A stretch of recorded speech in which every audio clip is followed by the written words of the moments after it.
Wenn Sie nichts dagegen haben, wollen wir Ihre Aussage auf ein Tonband aufnehmen, allerdings nicht zur Veröffentlichung, sondern nur für das Gericht, damit wir Sie die Aussage nicht nachzuschreiben brauchen, sondern damit wir eine Gedächtnisstütze haben, nur für das Gericht. Sind Sie damit einverstanden? Frau Zeugin, es wird uns jetzt sehr interessieren, haben Sie in Ihrer Zeit in Odorhei, bevor Sie verhaftet worden sind, den Dr. Victor Capesius gekannt? Ich habe ihn gekannt. Ja, und erzählen Sie uns, wieso Sie ihn gekannt haben. Mein Vater hat mich in seinem Ordinationszimmer hereingerufen. Er hat gesagt, ein Apothekeronkel ist dort und er will dir etwas schenken. Er hat mir Löschpapier gegeben, er hat mir eine Notiz gegeben mit Bayer-Präparate. Ich habe mich in der Schule meinen Kolleginnen berühmt damit. Danke sehr. Ja, Frau Zeugin, wie alt waren Sie damals? 12, 13 Jahre. 12, 13 Jahre. So. Da haben Sie ihn gesehen und auch mit ihm gesprochen? Ja, freilich, er war lieb zu mir.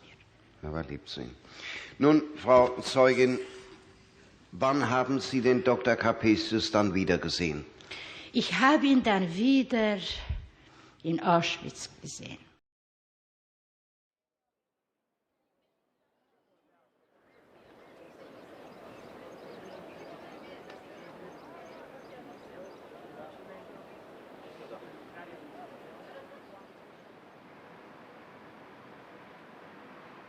הייתי לפני הרבה זמן באודורחי. הייתי בטיול שורשים עם סבתא. ומאוד התרגשתי לראות אותה מתרגשת להיכנס לעיר שהיא עזבה, העיר שהיא נולדה בה. ואני זוכרת שראינו שם את החנות של אבא שלה, ואני זוכרת את העיניים שלה באותו רגע שהיא ראתה את זה. וזה היה כל כך כיף לחזור לשם, לראות אותה נהנית, להיזכר בזיכרונות שהיא חוותה וראתה, אבל גם זה קצת כואב שצריך פתאום להיזכר עוד פעם, אף פעם לא באמת שוכחים, אבל עוד פעם לחזור לכל מה גם את הדברים הרעים שקרו שם. בשבילי להיות מנהלת הבית שמספר את הסיפור של הקמת המדינה ושל המפעל הציוני על כל גווניו, זה מיוחד בגלל שבאמת יש שני סוגי ישראלים, אלה שגרמו להקמת המדינה לפני מלחמת העולם השנייה ואלה שהגיעו אליה כמוצא, כמפלט אחרי המלחמה. וזה שהמשפחה שלי היה לה לאן להגיע אחרי שהם שרדו את השואה. ואנחנו יודעים ומעריכים ומוכירים את השנים, את הדורות שחיו באירופה. אבא שלי מאוד מאוד גאה במקור שלו והוא מאוד מאוד גאה להיות ישראלי היום. וזה חלק ממה שאנחנו. וזה ממלא אותי גאווה. גם לנהל את הבית הזה וגם לדעת שאני פה בזכות האנשים האלה. המקצוע שלי הוא איש הייטק ויזם. לאחר שסיימתי את השירות הסטנדרטי בצבא הישראלי, למעשה יצרתי חברה בשם פריימסנס. פריימסנס עשתה מצלמה תלת מימד שנמצאת בתוך האקסבוקס קינקט וגם נמצאת לפי שמועות בתוך הפלאפונים של אפל, פייס איי-די. היא נקנתה, החברה, על ידי אפל בסוף שנת 2013. מאז יש לי מספר חברות בתחומים שונים. אני חושב שהבחירה ביניהם היא ביינאוט. ביינאוט לאבס היא חברה שכבר היום יש בה מעל 40 איש. ומה שהיא עושה, אנחנו מסוגלים להזיז חלקיקים ננומטריים בתוך הגוף האנושי. חברה הראשונה מסוגה בעולם, כדי לאפשר הגעת תרופות או ניתוחים שהם לא פולשניים, או צורות כאלה ואחרות של דיאגנוסטיקה, במקומות שאי אפשר היה לעשות בעבר. במשך השנים שמענו הרבה סיפורים והרבה דברים על העיר שבה אבא שלי נולד. תמיד זה היה משהו מאוד ארטילאי, ולפני בערך 6 שנים, ואחר כך גם 2 לאחר מכן, היינו עם ההורים שם ברומניה, בעיר ההולדת של אבא שלי. לקח אותנו לראות את בית הספר, את הכיתה, את הבית, את הפארקים באזור, וזה היה מאוד מרגש. סיפורים ששמענו היו הרבה, בעיקר על בית הספר של אבא שלי, והיה ילד מאוד שובב, וסיפורים שהוא מהכיתה, למשל שיצא מהחלון באמצע שיעור, שהיה ילד עם כל מיני דברים שלא היה קל להורים שלו לגדל אותו.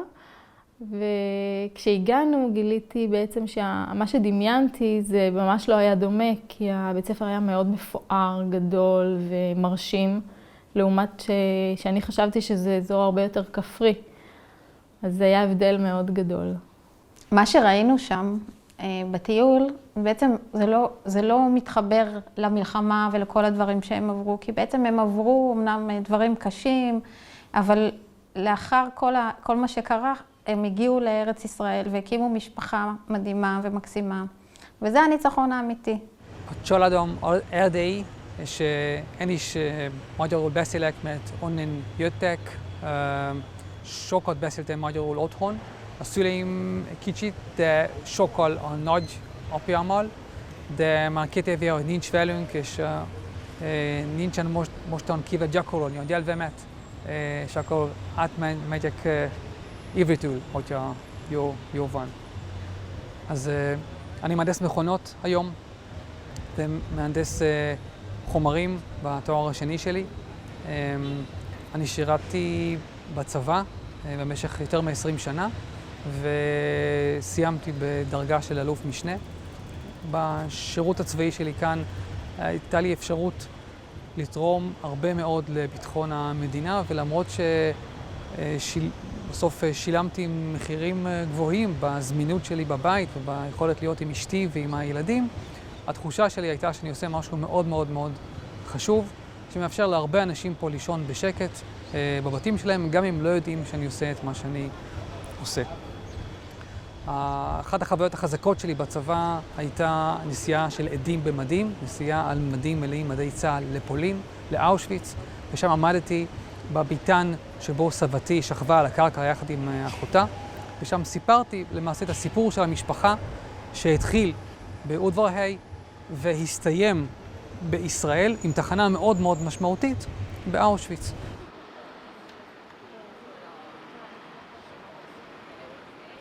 Udvarhely volt a legszebb város. Szép, tiszta város, nagyszerű emberekkel.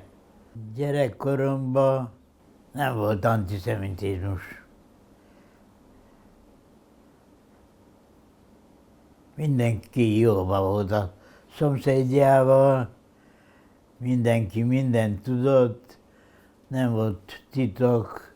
Udvarhelynek a kellős közepében volt például egy kút, abból a kútból vitték a fiatal lányok cseberrel a vizet haza. Nem volt vízvezeték meg annak idején.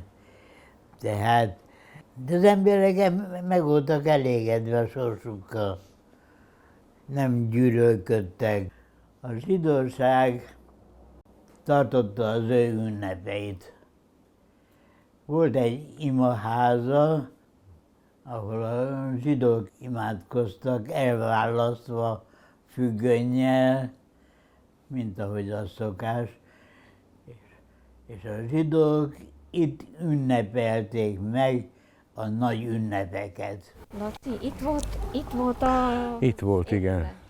Ez körülbelül idáig volt a lakás, és itt hátul, itt volt a zsinagóga, és itt jöttek be mindenki, aki jött a templomba, ugye, vagyis a zsinagógába, mikor jöttek, ott mentek át a ház előtt.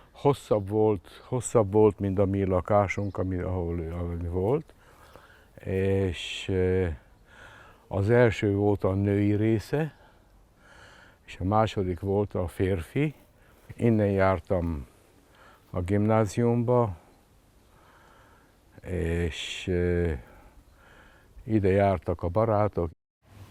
Az udvarhelyi zsidóságról az első ismert összeírás 1839-es. Ebben az összeírásban összesen 16 személy van, név szerint felsorolva, összeírva. Ez a 16 személy tulajdonképpen 2 család, plusz még egy idegen személy, akiről nem tudjuk pontosan, hogy melyik háztartáshoz tartozott, de nagyjából sejthető. Ez a 2 család a Springer, illetve az Eisner, és a harmadik személy, Adler Mózes, aki tanító volt. A nagyobbik, vagy a népesebb család, az a Springer család, ott Iszák Salamon volt a családfő, Gyulafehérvárról költözött Udvarhelyre, és azt írják, hogy 21 évvel azelőtt, hogy összeírták őket. A 8 gyereke közül ekkor csak egy élt, még 1 éves volt, és az összes többi gyerek tehát Udvarhelyen született, tehát ilyen értelemben mondhatjuk, hogy a Springer az tényleg egy udvarhelyi család. Ez a Springer egyébként ötvös volt, ennek a családnak a leszármazottja az a Homonnai Nándor, aki tulajdonképpen magyarítja a nevét, akiről ugye tudjuk, hogy Kolozsváron keresztül végül eljut Makóra, és akkor ott hozza létre a fényképész műtermét, és ott válik tulajdonképpen híressé a család. Bita községben Springer Ignác és felesége született Fischmann Malvin jövő héten ülik aranylakodalmukat. Springer Ignác nagyapja Székelyudvarhelyen 7 fiút nevelt fel, és amikor 1848-ban a magyar szabadságért kellett harcolni, mind a 7 fiát a magyar zászlók alá küldte.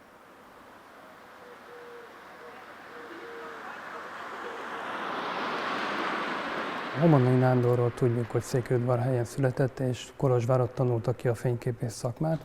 Makóra Marosparti Konstantinápolyba, ahogy ekkoriban hívtuk, vagy hívták azt a kisvárost, felesége révén került. Nagyon jó fotós volt, és gyorsan maga mögé utasította a többi makói fotóműtermet, a város első fényképésze lett.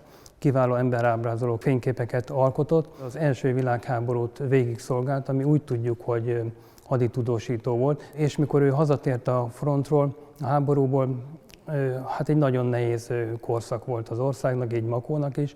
A Makó majdnem Romániához tartozott, szerencsére a trianoni békedöntést másképp határozott, így Magyarországon belül maradtunk, de egy nagyon rossz gazdasági, társadalmi közegben. Viszont ez a korszak az 1920-as évek eleje, amikor Homonnai Nándornak talán a legfontosabb fényképei készültek, amely nem csak Makó művelődés történetének, de az országosnak is nagyon fontos darabjai, főleg az irodalomtörténetre gondolok, megörökítette Juhász Gyulát például, de Móra Ferencről is láthatunk fotót, és talán amelyik a leghíresebb képei Homonnai Nándornak, azok, amelyek József Attilát ábrázolják. József Attila Makói gimnáziumban tanult, és egy időben Homonnai Zoltán, Homonnai Nándor fiával együtt járt egy osztályba. Mind a mai napig elmondhatjuk, hogy a Homonnai Nándor neve ismert a városban. Kiváló fényképész tudását mindig példaként állítjuk a ma fotózók elé is. Az anyakönyvekből tudjuk, hogy fokozatosan az 1860-as, 70-es, 80-as években egyre több család jelenik meg a városban, és aztán fokozatosan a századfordulóra meghaladja a század a városban élő zsidóknak a száma, sőt a 200 felé mozdul el, majd a két világháborúk között éri el igazából a csúcspontját olyan értelemben, hogy több mint 300 zsidó fog akkor itt élni a városban. Az első világháborúban székelyudvarhelyi zsidó férfiak közül is többen is harcoltak. A 82-es gyalogezredbe sorozták őket be, és néhányan fogságba estek, mások pedig hősi halált haltak. Ennek is tudhatóan, amikor az első világháborút követően Erdély Romániához kerül, akkor nem csak az erdélyi, a székelyföldi, az udvarhelyi magyar lakosság éli ezt meg tragédiaként, hanem maguk a zsidó lakosok is, akik közül nagyon sokan ekkorra már valójában izraelita vallású magyarnak tekintették magukat. Székelyföldön vannak évtizedek óta letelepült zsidó családok, kik jó és bal sorsban együtt éreztek népünkkel, alkalmazkodtak tradícióinkhoz és fajiságunkért folytatott küzdelmeinkből is kivették a maguk részét. Ennek dacára itt-ott fellobban a gyűlölködés ellenük, sőt, olyan sajnálatos eseményeket provokál, mint nemrégen Keresztúron is, hol fiatal képezdészek a zsidó tanítót megszalasztották, egy zsidó kereskedőt pedig megpálcáztak. A képezdészek a regátból ideiratkozott tanulók voltak, kik úgy látszik a zsidó üldözés tekintetében nem akartak jassi és kisinyói kollégáik mögött maradni, s ezt meg akarják honosítani nálunk is. Bizonyos vagyok benne, hogy a mi közönségünket, miként a regátban, nem fogják ebben az akcióban maguk mellett találni. Nekünk a zsidóság a maga összességében nem ártott soha. Iparunk, kereskedelmünk nívóját nem süllyesztették, életünk mindennapi vonatkozásaiban magatartásuk ellenszenvet nem váltott ki. Minek üldözzük tehát őket? Talán azért, mert egyes zsidó családoknál a szívós és kitartó munkának gyümölcsei vannak? Tessék felvenni velük a versenyt. A szorgalomnak megfelelő konkurenciát csinálni, akkor mindjárt nem lesz ok gyűlölni a zsidót. Nekünk, székelyeknek pedig nem árt, ha példát veszünk tőlük a faji szolidaritás tekintetében. Különben is Erdély szabadsághoz szokott népei nem ismerik a faji üldözést, völgyeinket, bérceinket a humanizmus tisztító szele járta át. Mi embertársainkat sohasem üldöztük, s a vallásszabadság isteni szikrája éppen közöttünk lobbant fel világító fáklyává. A vészterhes évek már az 1930-as évek második felében elérkeznek. Ekkor még Erdély Romániához tartozik, ugye 1940-ig, de Romániában is megerősödnek azok a politikai törekvések, amelyek a zsidók kizárását, kirekesztését célozzák meg a gazdasági életből, a társadalmi életből, és ennek az első nagyon komoly megnyilvánulása 1938-ban következik be, amikor az év elején törvényileg felülvizsgálják a zsidók román állampolgárságát, és ennek a felülvizsgálatnak a következtében több tízezer zsidó veszíti el Erdélyben is az állampolgárságát. Székelyudvarhely zsidósága kevéssé foglalkozik a kereskedelemmel, főleg iparosok és famunkások. 3 ügyvéd, 2 orvos, egy a regátból az állami líceumba kinevezett tanár és egy járásbíró, az impérium előtti időkből megmaradt vármegyei főmérnök és a városi főorvos az értelmiségiek kontingense. 4 jómódú család van. 30 família rendes életstandardot folytat, 25 családnak bizonytalan a foglalkozása. Egyik napról él a másikra. Antiszemitizmus alig érzékelhető. A nemzetiségek békéje példás, úgy, mint Székelyföld néhány más városában.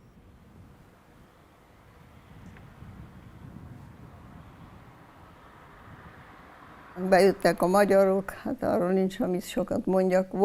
Volt olyan zsidó, aki sírt, talán nem épp sírt, de szomorú volt. Semmi jó nem lesz ebből, mondta. Fel voltunk háborodva. No, mi az, hogy nem? A drága apám az első világháborúban benne volt, még katona tizedes, hogy gyerekkal végzik, valahol van is képem. Előtték a bal ujja, nem volt neki egyenes szegénynek. Volt, aki örömmel vette. Nagyságos Alispán úr. Alulírott özvegy Dobai Istvánné született Fábián Irén unitárius lelkész özvegye. Tisztelettel kérem a mellékelt eredeti okmányok alapján megállapítani szíveskedjék, hogy az 1939. évi 4. törvénycikkely első paragrafus 2. bekezdés és első paragrafus 3. bekezdés A és B pontja értelmében nem vagyok zsidónak tekinthető.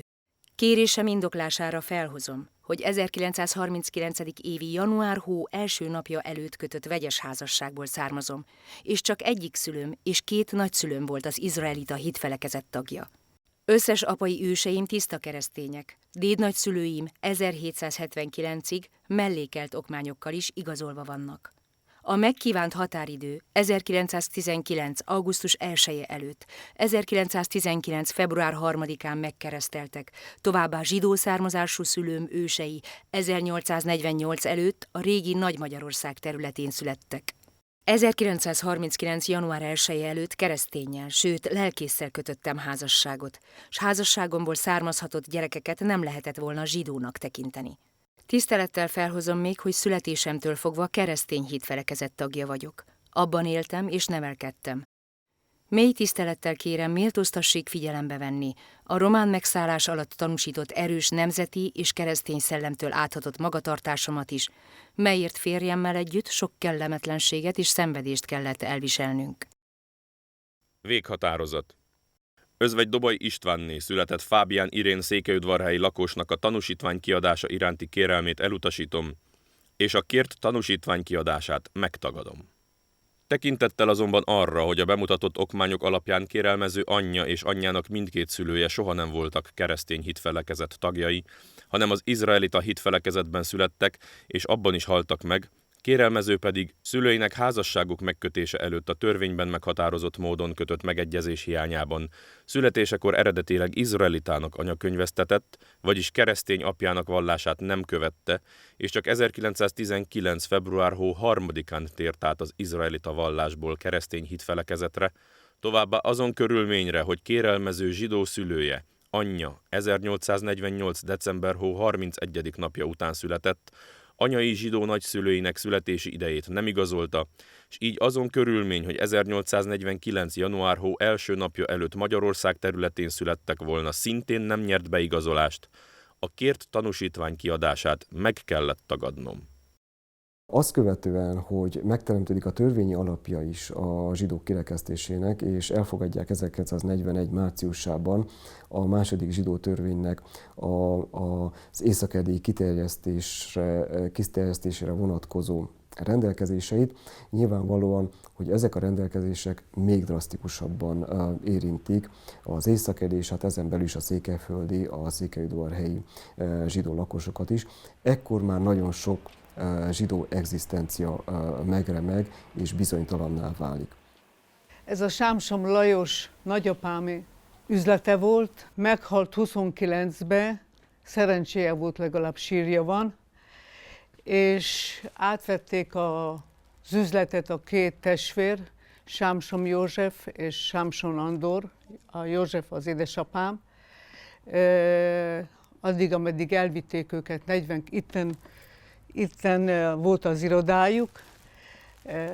42-ben elvitték őket munkaszolgálatba, és Andor nem jött vissza.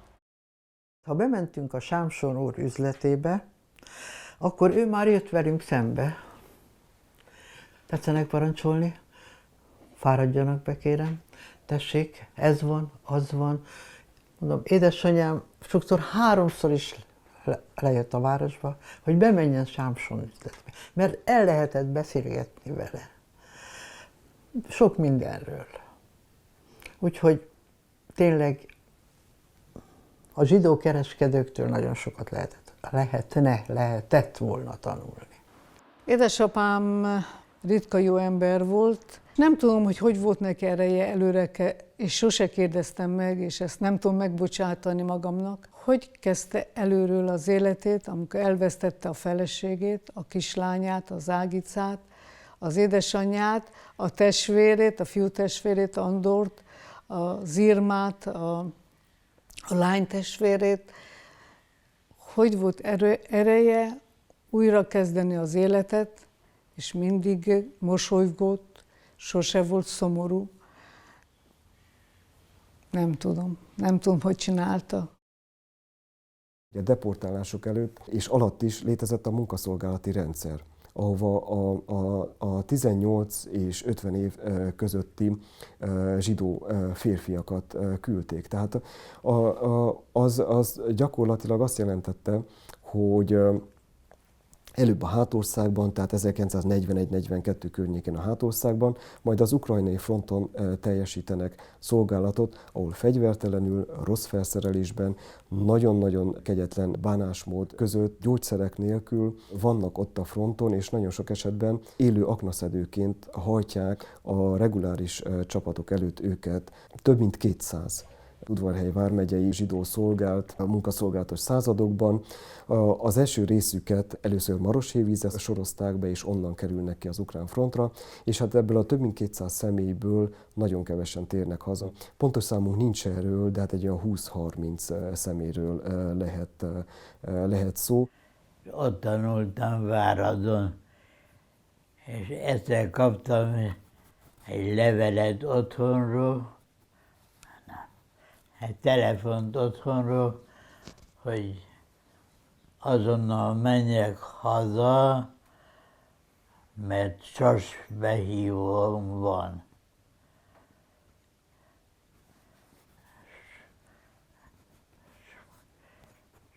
Próbáltam beszélni az édesapámmal, mondtam, hogy hát nem lehet ezt az egészet elkerülni, hogy ne menjek bevonnak háborúba, hogyha katonának visznek. És azt mondta, hogy nem, jöjjek haza az első behívóval, ne reszkírozzak, mert ott is utolér az antiszemitizmus, akárhova megyek.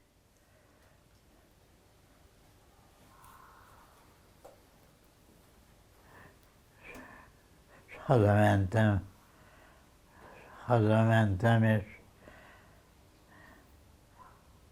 otthon a nagy hátizsák, tele hátizsák, minden jóval várt, hogy jelentkezzek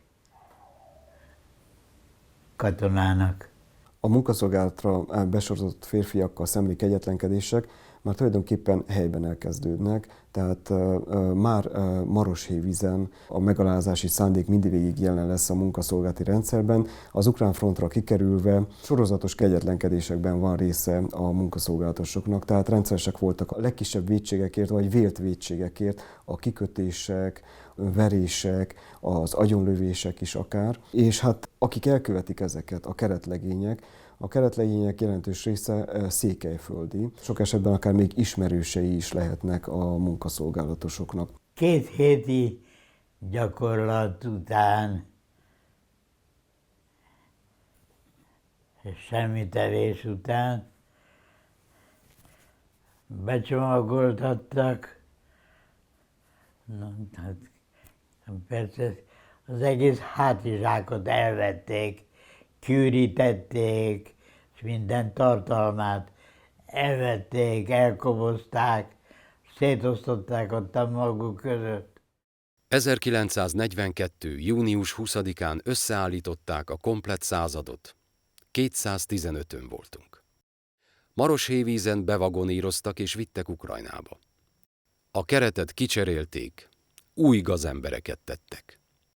Magyarországon keresztül vonattal vittek minket Gomelig, Lengyelországban több állomáson várakozott a vonatunk. Ott láttuk, hogy a zsidó lányoknak és nőknek a mellükön volt a sárga csillag, és takarították az állomás környékét a piszoktól. Nagyon szomorú látvány volt. Elgondolkoztatta az embert, hogy mennyire kiválasztott népe vagyunk az Istennek. Ha nem mentél, akkor jöttek a katonák, csendőrök, és a puskatussal vertek, köteleztek, hogy menjenek az emberek. Volt, amikor nem voltunk jó gyerekek. Akkor elkiáltotta magát a törzsőr, egyik őrmester fel a fára, és akkor fel kellett mászni a fára, és kellett kukorékolni. Szóval minden arra ment, hogy csúfot üzzenek az emberből. Naponta 25-30 kilométert kellett gyalogolni, szomjan és sokszor étlen. Este, ahol megálltunk, félholtak voltunk a fáradtságtól és a napi izgalomtól. A szállás az útszélén volt. A nagyobb városok, amelyeken keresztül mentünk, Baturi, Nyezsin, Csernigov, Kurszk, Sztári Oszkol, Novi Oszkol, Mihajlovka. Kurszkban ott volt a magyar csendőrség. Volt egy kijelölt hely, 2 hegy között. Itt reggel felsorakoztatták a századunkat, és levetkőztettek pucérra. Ekkor jöttek a csendőrök, átvizsgálták, ami még volt, akinél valami gyanús dolgot találtak, azokat el is vitték a századból. Hogy mi történt velük, soha se tudtuk meg. Körülbelül 2 hónapi gyaloglás után meg is érkeztünk, ahová irányítva voltunk. Pestanoy. Ez egy falu volt.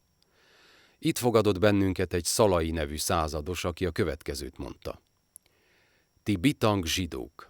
Mi nem azért hoztunk ide, hogy itt amerikázzatok, hanem hogy dolgozzatok, és amelyik innét megszabadul, az majd amerikázhat. Ez pont egy szombaton volt. A keretlegénység között voltak svábok, ezek túltettek a durvaságon a magyarokon is, Temesvár környékéről voltak. Rostás és még egy pár gazember. Első nap a munkába úgy megütött egy fiút a fegyverrel, hogy a fegyvertusa ketté törött. A fiú összeesett, és úgy kellett bevinni a szállásra. Innét októberben elvittek Sziribiankára, már hideg volt. 1000 kilométert gyalogoltunk, és akkor cipő nélkül maradtunk, akkor jött a tél, és akkor megérkeztünk Sziribiankába. Ha valakik fáradtságtól leesett, oda ment az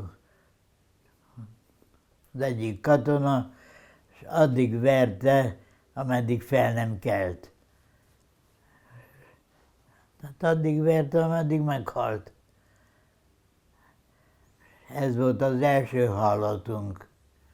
Van pozitív példa is, és erre a történetírása a nagybányai munkaszolgálatos zászlóaljat szokta felemlegetni, Revicki ezredes nevét. De az udvarhelyi zsidó férfiak szerencsétlenségükre olyan századba kerültek, ahol mindennaposak és hangsúlyosak voltak a kegyetlenkedések, és hát nem csak a rossz körülmények következtében, hanem pont a kegyetlenkedések következtében is nagyon sokan elpusztulnak az udvarhelyiek közül is. Sámson Andor, Strasser László, Gidáli Miksa, Góth Béla neveit lehetne említeni, de a sort hosszan lehetne folytatni.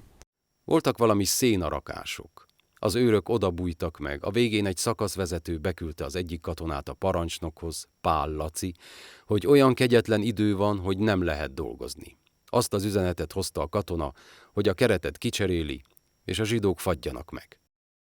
Le is cserélték a katonákat, és mi ott kellett maradjunk, és este bevonultunk, 3 fiút vittünk be, akik megfagytak. A sírok gyorsan szaporodtak. A tábori csendőrség is elvitt több fiút azzal, hogy ráfogták, hogy kommunisták, ezeket se láttuk többet. 43-ban kezdődött a visszavonulás, a századparancsnok helyettes összehívott minket, és mondta, hogy ő veszi át a vezetést, a századvezetést. Szűcs megszökött az éjjel, akkor hallotta, hogy jönnek az oroszok. Kiosztotta, ami a raktárban volt, ételt, mindenkinek, amennyit ő akart, és azt mondta, aki nem tud gyalogolni, az ne jöjjön, az maradjon itten, de saját felelősségére, mert én mondom, hogy az nagy része élve nem marad. És ő jó indulatulag figyelmeztetett. Hát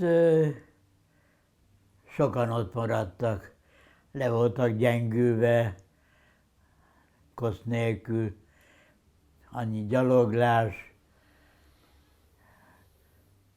annyi verés, annyi kikötés, le voltak gyengülve, és nagy része ott maradt.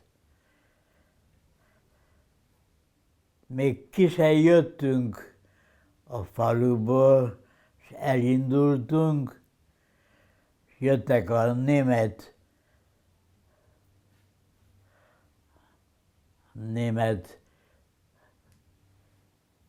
SS-isták, bejöttek a faluba, és hallottuk a lövéseket. Reggel megérkeztünk egy faluba, kifáradva. A törzsőrmester elment szállás után nézni, mi az útszélen álltunk. Jött egy magyar csapat, amely szintén vonult vissza, és egyik elkiáltotta magát.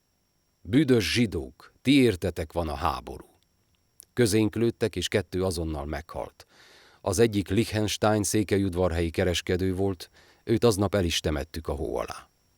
1943-ban behívták az akkor 21 éves 1922-es kontingens tévjáratot, és azokat inkább székelyföldi munkatáborokba vitték, és amikor a szovjet felderítés elkezdett megérkezni, akkor ezeket rögtön már nyugatabbra is vitték. Ukrajnaiakat is hozzák visszafele, ugye menekülnek, azok is nagy részt Kőszegre kerülnek, és onnan aztán kényszermenetelésbe, ezek halálmenetekbe viszik őket át Ausztriába, és hát sok esetben az osztrák Alpokon keresztül kényszermenetelésbe hónapokig viszik őket, és ezek nagy részét ugye aztán a Mauthausen környéki észak-ausztriai lágerrendszerbe, ugye több láger volt ott, allágerekkel, oda kerülnek. Ezek tulajdonképpen hát ilyen előkamarái voltak a halálnak, mert ugye élelmezés nem volt, és ők már annyira legyengülve érkeznek oda ezek után, a halálmenetek után, hogy hát nagyon sokan felszabadulás előtt napokkal hunynak el. Határozat. Kelemen István törvényhatósági bizottsági tag indítványát közgyűlésünk javaslatára elfogadjuk, és felirattal kérjük a magyar kormányt, hogy rendeletileg tiltassék meg magyar családneveknek zsidók általi felvétele, intézményesen revidiáltassanak a zsidók által már felvett magyar családnevek azonnali eltiltás és a régi visszaállítása mellett. Indoklás. A mai magyar szellemiség nem tűrheti a múltak hibáit, s egy liberális kor nemzetietlen kinövéseit, amikor meggazdagodott zsidók mértéktelenségükben nem csak a magyar földet, hanem ősi magyar családneveinket is meg tudták szerezni. Nem tűrhető a magyar nevek bitorlása azért sem, mert a zsidók ősi magyar nevek mögé rejtőzve bonyolítják le nemzetellenes üzelmeiket, s a közéletben, kereskedelemben is igen gyakran tévesztik meg a gyanútlan embert hangzatos magyar nevükkel. Más országban a zsidók feltűnő jelvénnyel vannak megkülönböztetve. Nálunk szolgáljon megkülönböztetésükre magyar neveik helyett eredeti zsidó nevük, hogy ne lehessen összetéveszteni név alapján a zsidót a magyarral. A sajtó is rásegített arra, hogy a kirekesztés, a kifosztás, a megalázási folyamatokban bizonyos értelemben a keresztény lakosság előbb passzívan, majd aktívan részt vegyen.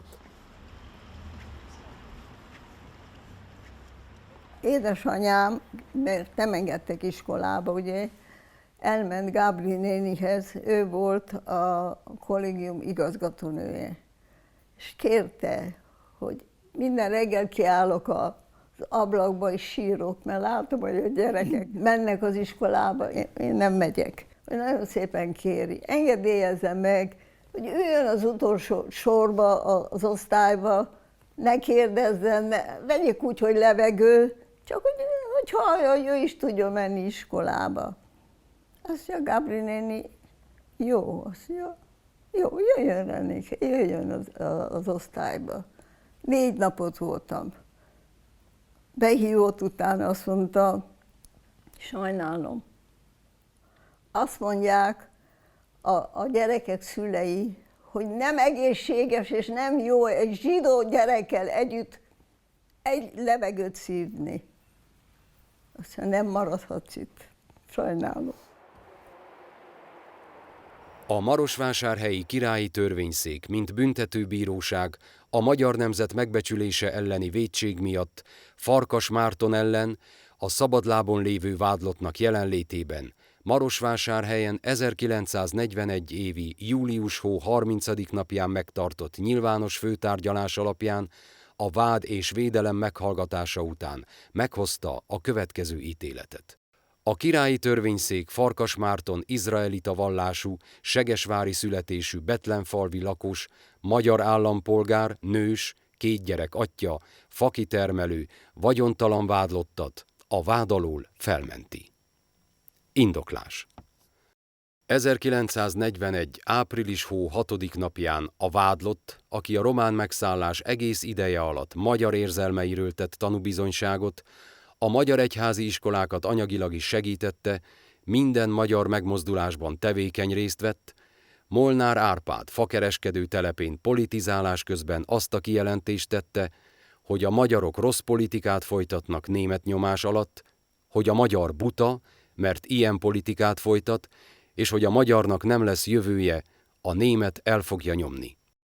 Habár a vádlott által használt kifejezések közül a buta jelszó alkalmas a nemzet gyalázására, a Királyi Törvényszék az 1921 évi 3. törvénycikkely 7. paragrafusának első bekezdésébe foglalt bűncselekmény elkövetését nem látja fennforogni. Vádlott ezt a jelzőt oly körülmények között és egy politikai állásfoglalásban használta, amelyek kizárják vádlott sértő szándékát. Ellenkezőleg a múltjával is bizonyított magyarság iránti szeretetének és aggodalmának jogos, avagy jogtalan kifejezésének adta tanújelét, amit másnak, mint helytelen kritikának tulajdonítani nem lehet. A magyar királyi kúria a Királyi Törvényszék ítéletét megsemmisíti.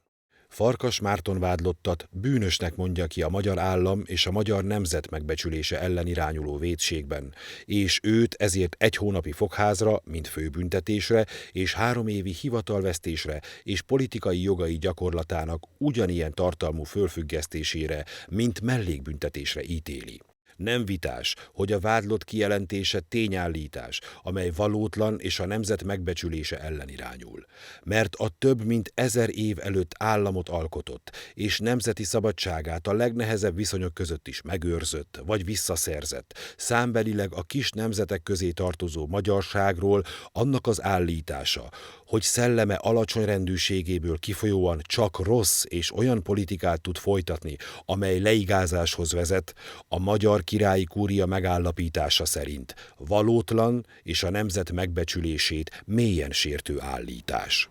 A történetírásból tudjuk azt, hogy a német megszállást követően egy kollaboráns magyar kormány kerül hatalomra, Sztójay Döme irányításával, és sorra hozzák, szinte napi szinten hozzák a drasztikusabbnál drasztikusabb zsidó ellenes intézkedéseket. Véghatározat. Hivatali elődöm által 1941. április 11. napján dr. Szőlősi Ödön ügyvéd székelyudvarhelyi lakos részére kiadott tanúsítványt, mely szerint dr. Szőlősi Ödön nem tekinthető zsidó származásúnak, hatálytalanítom és bevonom.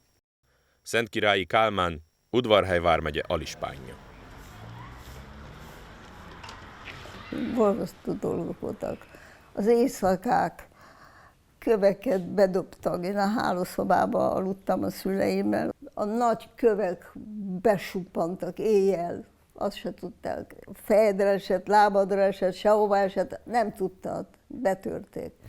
Úgy látszik, akarták, hogy akik teszik az üvegeseknek segítsenek. Fogalmam sincs, vagy pedig a gyűlölet, ami bennük volt. Felelőtlen és félrenevelt fiatalok kicsaltak néhány diákot a kollégiumból, és összezúzták a helyi zsidó üzletek kirakatait. Mátéfi tanár úr, aki most is ott él Udvarhelyen, másnap felsorakoztatott minket az internátusban, és megparancsolta, hogy lépjenek ki azok, akik az éjszaka nem voltak benn. És akkor ő, aki soha életében egy ujjal nem nyúlt hozzá egyetlen diákhoz sem, sorra pofozta azokat, akik kiléptek. A ti dolgotok itt az iskolában az, mondta, hogy tanuljatok és becsüljetek meg mindenkit, mindenfajta embert. Én Máté Béla bácsit idős korában ismertem meg. Egy magas, szikár, a tanári minőségének a tudatában felelősen viselkedő emberként ismertem meg. Komoly szaktudással, az utolsó éveiben is szellemi kapacitásának a birtokában nyilatkozott és beszélt. Bömela orvos családból származott, szülei, nagyszülei orvosok voltak, így nyilvánvalóan ő is orvosnak szeretett volna tanulni. Kolozsváron szeretett volna felvételt nyerni az itteni egyetemre, viszont az akkor már érvényben lévő magyarországi zsidó törvények következtében nem veszik fel őt az orvosi egyetemre. Felveszik viszont a bölcsészettudományi karra. Itt fog tanulni francia szakon, és így lesz ő majd később francia szakos tanárnő. 1944 áprilisában viszont eltávolítják az egyetemről, és kénytelen hazatérni Székelyudvarhelyre. אני חוזרת לאודורהי ומוצאת את ההורים שלי, בוודאי שכבר מזמן לא במרפאה, אלא הם תופרים את הכוכב הצחוב ומספרים לי, לא ידעתי, עוד לא ראיתי ברחוב דבר כזה, בן אדם כזה מלובש שהיה צריך לשים את הכוכב, והם סיפרו לי יפה ככה בצד שאני לא אקבל, זה היה מאוד קשה לראות אותם. ממש עכשיו ששאלת, אני רואה אותם ושומעת אותם, את יודעת, אנחנו צריכים לעשות את זה, כי הופיע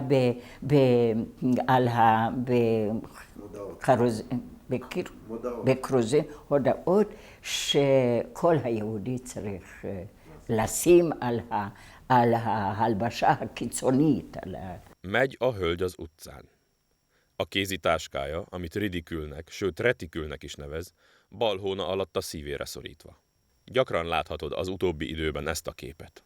A hölgy, aki a táskát így tartja, legtöbbször nem véletlenségből tartja így, hanem azért, mert a táska alatt egy szép kanári sárga, 10 cm átmérőjű jelvény lapul, amely elárulja, hogy a hölgy amaz Azrák leánya, Hebron rózsája, magyarul zsidó.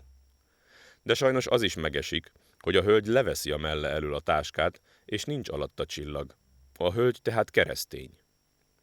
Nagyon szépen megkérjük a keresztény magyar hölgyeket, hogy viseljék a táskát a jobb oldalukon, vagy vigyék szép rendesen a kezükben, mint eddig.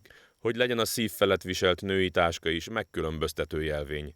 Hogy tudjuk mindjárt biztosan, ha látjuk. A táska mögött csillag, illetve zsidónő lapul. ולמחרת יצאנו, כי אבא רצה בכל אופן שאני אצא מן השוק הזה, ושאני אקבל את המציאות בלי פגיעה יותר מדי עמוקה. ואז יצאנו ביחד, והוא ככה, איך זה?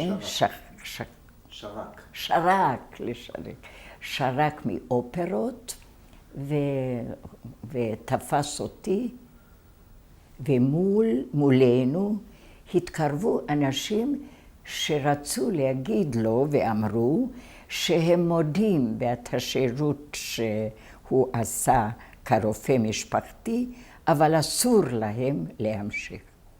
ושהוא יקבל את הסכום שהם שייכים לו.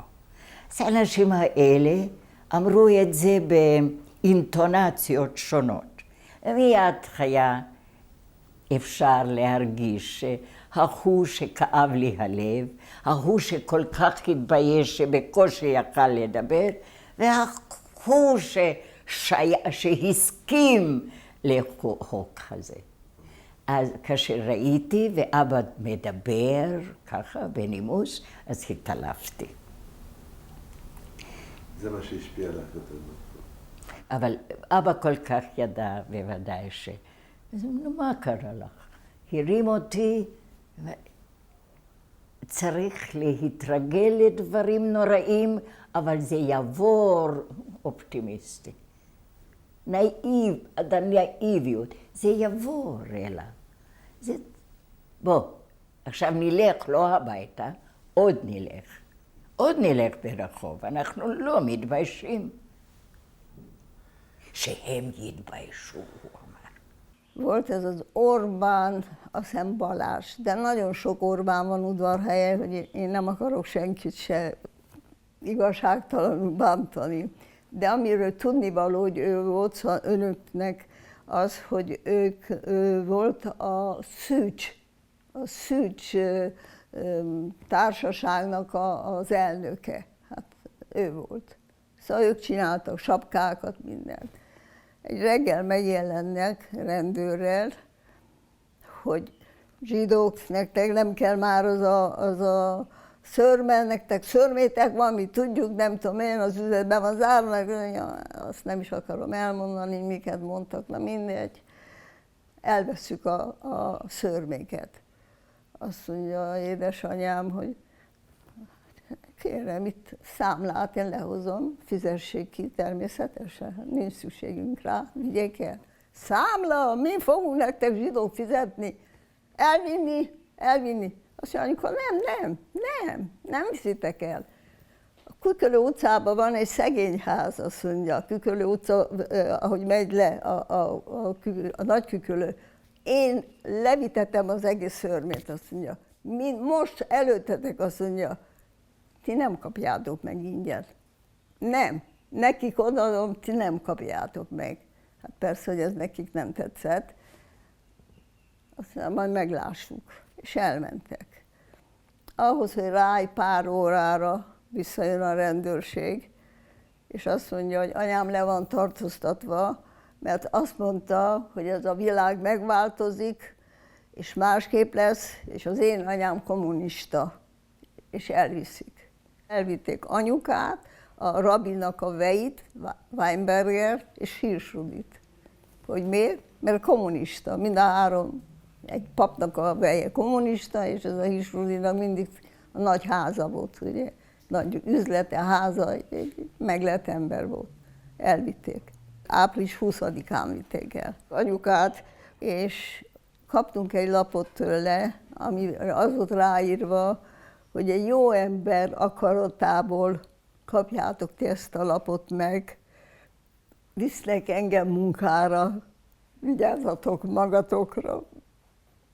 Isten veletek, ez volt. Persze többet nem láttam.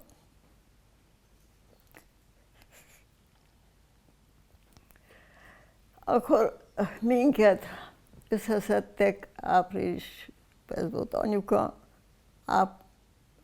május 5-én, azaz 3-án, egy reggel jöttek és összeszedtek minket otthonról. Azt mondták, hogy annyit vihetünk magunkkal, amennyit bírunk, mert nincs autó, nincs semmi, amennyit bírunk, annyit cipeljünk magunkkal. Ezen reggelen, május 3-án látom a buszból, hogy Parajdon a csendőrök kísérték a zsidókat és szedték össze. Megérkeztem Székelyudvarhelyre, reggel 8 óra volt. A kapuba állt egy csendőr és egy Levente. A fiút ismertem, Gidó Domokosnak hívták. Beengedtek, ekkor találkoztam 2 év után a családommal. Azt az érzést és azt a jelenetet nem lehet leírni. Nagyon szomorú volt. Fölfordulás, mert kellett csomagolni. Volt öröm is, de a sírás felülmúlta az örömöt. Déli 12 órakor ki akartam menni jelentkezni, de nem engedtek ki. 1 órakor megjelent egy nő, akit Dobainénak hívtak, és egy férfi, I. és Károly. És jött velük egy szekér, a csomagot a szekérre tettük, a lakást lepecsételték, és minket kísértek az Udvarhelyi Kollégium tornacsarnokába. Mi itt közel a város központhoz, a Petőfi utcába, egy magánházba laktunk, ami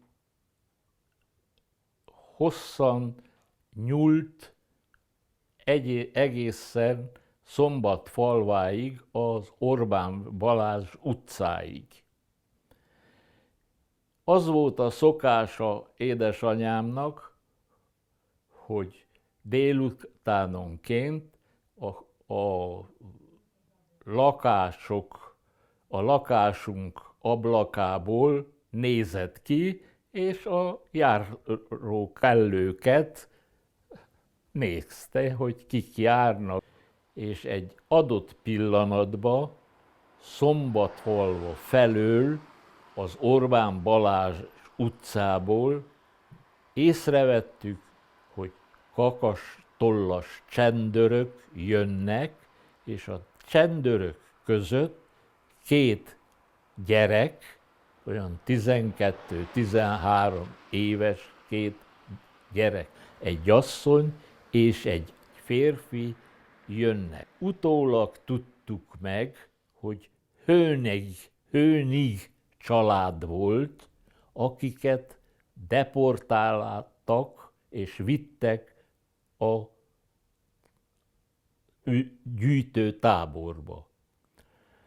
Mikor elérkeztek közel hozzánk, a másik lakásba lakott Ferenc Árpád tanár, és mikor elértek a tanár házaspárral szembe, akkor a két kicsi gyerek felköszönt a tanárnak, hogy szebb jövőt.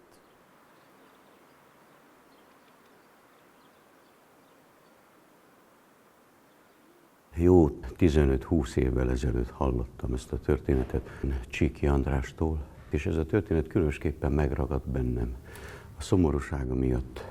Történetek ugye, mint tudjuk, arra valók, a jó történet is, meg a rossz is, hogy az ember továbbadja őket. És ez így szól. Bandi bácsi gyerekkoráról mesélt, Udvarhelyről, hogy volt egy órás, Iszakovics bácsi. Azt meg nem mondom, hogy a nagyapjával volt-e Bandi bácsi, vagy az édesapjával, de több, mint valószínű gyerekként a nagyapjával. Oda szokták bevinni Iszakovics bácsihoz az órát, amikor késett, vagy amikor sietett. Iszakovics bácsi mondta, Csíki úr, tegye le, 10 perc múlva jöjjön vissza, megjavítom. Mindig boldogan ment a nagyapjával, Bandi bácsi, mindig kapott cukorkát Iszakovics bácsitól.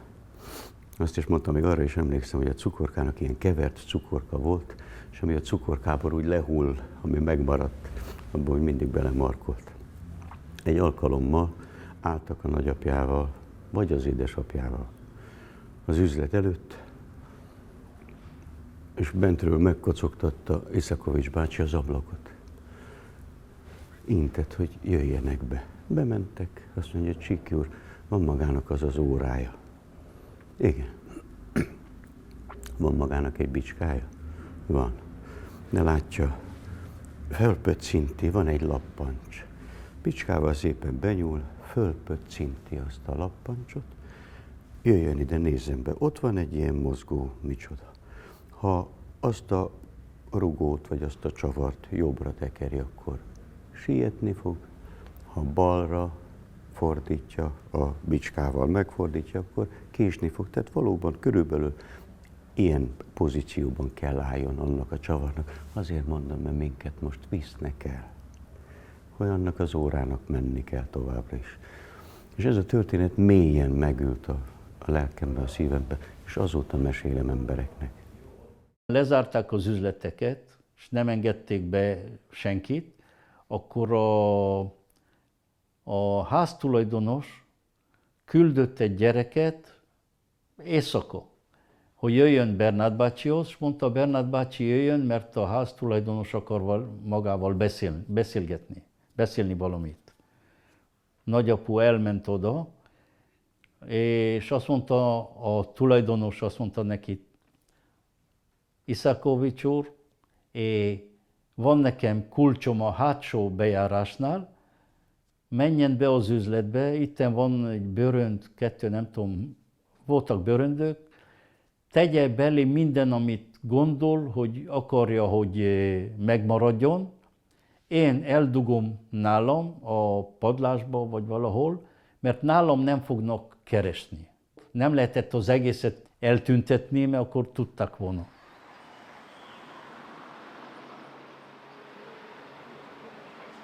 כי בלילה אחד, במשך החודש הזה, בסוף החודש הזה שמתוח הזה,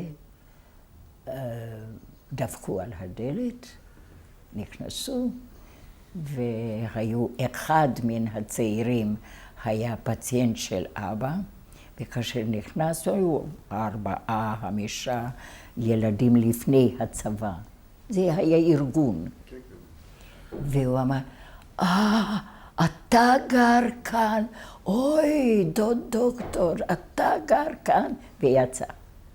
והאחרים נשארו ואמרו לנו, יש לכם חצי שעה. אתם יכולים להביא איתכם, כי אנחנו יוצאים מכאן, אתם יכולים להביא כל אחד, מזוודה אחת עם דברים. אבל מה לקחת? וכל היתר נשאר, אל tasimu yad. Édesapám azt mondja, gyerekek, semmi komolyabb ruha, se kabát, se semmi, azt mondja, élelmet iszunk, élelmet, tudjátok mi az? Mennyi krumpli van, mennyi liszt van, mennyi kukorica van, mennyi cukor, mennyi, az, mindenki annyit visz magán a hátán, amennyit bír, nem ruhákat, és nem semmi rongyot, mert nincs, az nem tudjuk hova. Ez volt hajnal 5 és 6 között, mikor végigvittek minket az utcán, a református kollégiumkertbe, ahol nekem tanulni kellett volna, nem mindegy. Kisik, nagyok, öregek, gyerekek, állapotos asszonyok, nem számít. Ahány zsidó volt, mindenki ott találkozott. Ételt nem kaptunk, vizet nagy nehezen, ha hozzájárultak, méltóztattak adni nekünk. Ott aludtunk a földön, semmi nélkül, aki már aludni tudott. Amikor összegyűltünk, mindenki ott volt a tornateremben. A legszomorúbb, hogy voltak kisgyerekek, és sírtak, és öregek, és hát szóval nem tudtuk elképzelni, hogy mi lesz. Hát senkinek ilyesmi nem jutott eszébe egyáltalán. Édesanyám már nem volt ott, tehát voltunk mi 3 lánytestvérek és édesapám. Csak elképzeléseink lehetnek arról, hogy közel 300 ember hogyan is férhetett el ilyen kis területen, és milyen higiéniai körülmények létezhettek ebben az időszakban. Pont ezért, mert nagy volt a zsúfoltság, rosszak voltak a körülmények, ezzel a 3 nap alatt is nagyon sokan már megbetegedtek, vagy éppenséggel az idegösszeomlás közelébe kerültek. Tehát amikor megérkeztek Marosvásárhelyre 1944. május 5-én az udvarhelyi és az udvarhelyi környéki zsidók, ekkor már nagyon sokan leromlott állapotban érkeztek meg. Ez fokozottabban volt érvényes az idősekre és a gyerekekre. הגענו לתרגום אורש ולא בא לנו להבין ששם, במקום ההוא שהגענו, זאת הייתה אדמה. הם לא היו אפילו, לא חלק של בית חרושת עם גג. זאת הייתה השדה. מאוזן, קר היה עוד. קצת גשם גם. ואחרי צהריים, את זה זוכרת. עוד מעט היה צריך להיות חושך. מה ניסע כאן? מה נעשה כאן? אז האנשים ממשפחות התחילו להתארגן. הוציאו דברים מן החפצים, מן המזוודות, מן התיקים האלה שהביאו, והוציאו בד וכלי מיטה. ושמו, עשו בכמה שעות, זה נהפך לאוכלים. Apám sátrat ütött egy bizonyos pokrócokból, ahol a földön aludtunk a semmin. Persze. Szerencsénk volt, hogy volt ételünk, és akinek lehetett, csak jött, az kapta, mert hát nagyon sok ételt nem adtak, vizet nem adtak. És hogy szórakozzon a nép, mivel ez nagyon érdekes, ugye, a WC-n ki volt ásva egy gödör, rajta egy deszka, és ez volt a WC. Jó. De az, hogy hátulról lefényképeztek, ez borzalmas volt. Az élet nem volt könnyű a viszontagságok miatt, de ugyanakkor azért is, mert jöttek és próbálták kiszedni a zsidókból, az összegyűlt zsidókból a vagyont. És ezért működött az úgynevezett pénzverde, ami azt jelentette, hogy bevitték őket egy szobába, és addig verték őket, ameddig azt is elmondták, ami nem igaz. Tárgy: Szabó Ferenc fenyédi lakós panasza zsidóbújtatás ügyben. Magyar Királyi Csendőrparancsnokság, Székelyudvarhely. Fenti tárgyban hozzám intézett feljelentést a nyomozás lefolytatása végett kiadom. Tekintettel arra, hogy a feljelentő jó szándékú ember, a bonyodalmak elkerülése végett, az esetleges nyomozást kérem bizalmasan lefolytatni. Gálfi főispán. Magyar Királyi Marosvásárhelyi 10. csendőrkerület. Tárgy: zsidók utáni kutatás. Főispán úrnak. EHO 13-án távbeszélőn közölt megkeresésére hivatalos tisztelettel értesítem, hogy Vitéz Tamás István fenyédi lakosnál tényleg volt látogatóban egy Hetényi Ottó nevű budapesti fiatalember, Tamásné lányának gyereke, aki azóta eltávozott. Ehhez hasonlóan viselkedett Molnár Gyula is. Ő jelentgette a zsidókat. 1944-ben talán utolsó feljelentése így szólt: zsidó leányt bújtatnak, megadva a pontos címet. Goldberg Betty volt az áldozat. Elvitték, s néhányukat már transportba tették, útirány Auschwitz. Sas Antal esperes addig kilincselt, amíg megtalálta módját, hogy segítsen a rászorultakon. Bettit a vagonból vették ki, ez az én keresztlányom, mondta. A gettóba összehívott a rabbi minket, Szabóudvarhelyieket, és azt mondta, ide figyeljetek, olyan helyen vagyunk, ahol nincs étel, nincs semmi, mindenki egyen, amit tud, amit kap. Mert hát tudjátok, hogy a zsidó nem eszik disznóhúst, nem eszik olyasmit, ami tiltva van. Tehát mindent, amit kaptok, ahol van, aki ad, mindent tegyetek meg, azt mondja, a Jóisten megbocsátja. Ilyen helyen nem kell tartani kóserságot. Hol volt étel? Mit tettünk? Nem, akinek szerencséje volt, mint nekünk, hogy volt, másnak nem volt. Voltak a kerítésnél magyar emberek, akik akartak átdobni ételt, vagy valahogy átcsempészni, elkergették őket. Ebben a vármegyében én sem leszek politikai játékszer, hanem a vármegyei politika irányítója és szabályozója akarok lenni. A mindenható zsidóvilág szétzúzása után el kell takarítanunk a többi fertőző fajtákat is, a liberális nyavajatörés minden itt maradt figurájával együtt. A felszabadulás után mindnyájan tapasztalhattuk, hogy a 22 év uralmának szemétjét egy másik szemét, egy nagy liberális zsidó posvány tolta maga előtt anélkül, hogy az országból kiseperte volna. Ennek tulajdonítható, hogy a megszállás alatti keserűségek, szenvedések az erkölcs birtokállományát is elsorvasztották.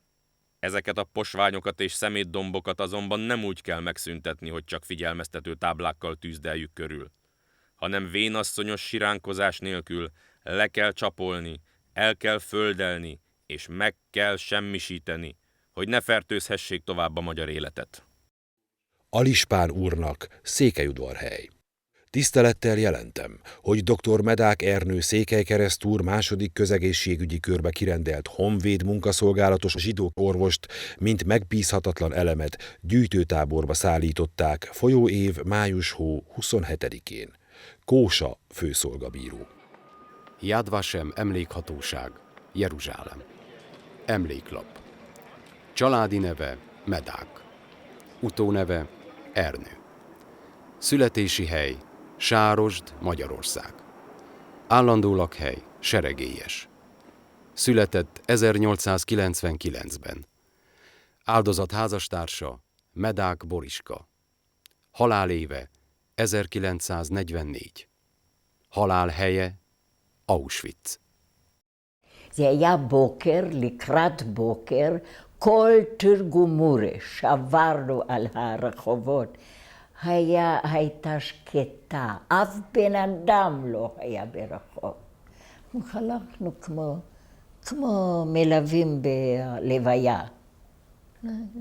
הקטנים, הזקנים, אבל אתם ראיתם כל כך הרבה תמונות. גם אני הייתי אחת מזאת, ילדה, צעירה, עוד מאוד חזקה בוודאי, אבל עזרתי תמיד לאישה עם העגלה, עם התינוקת. ועלינו לקרון הבהמות, אחד מהם, ומלאנו אותו.